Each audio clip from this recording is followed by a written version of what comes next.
Maraming salamat po mga Noranians. I love you.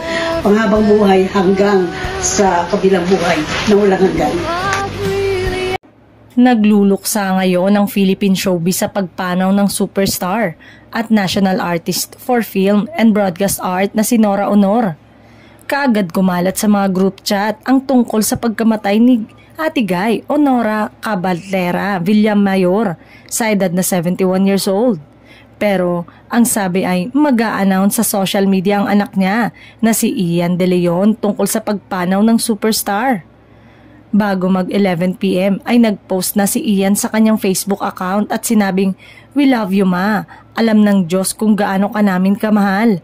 Pahinga ka na po ma, nandito ka lang sa puso at isipan namin." Sa una ay for friends lang po, private ang post na yon ni Ian, pero pagkalipas lang ng ilang minuto ay ginawa niyang public na.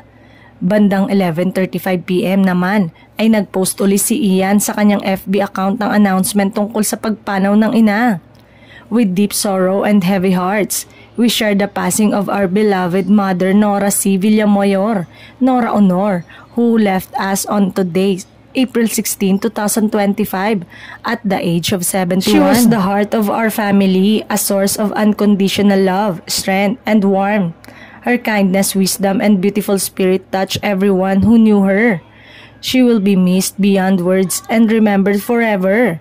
Sa mga naulila ni Mama Guy, ang amin pong pakikiramay.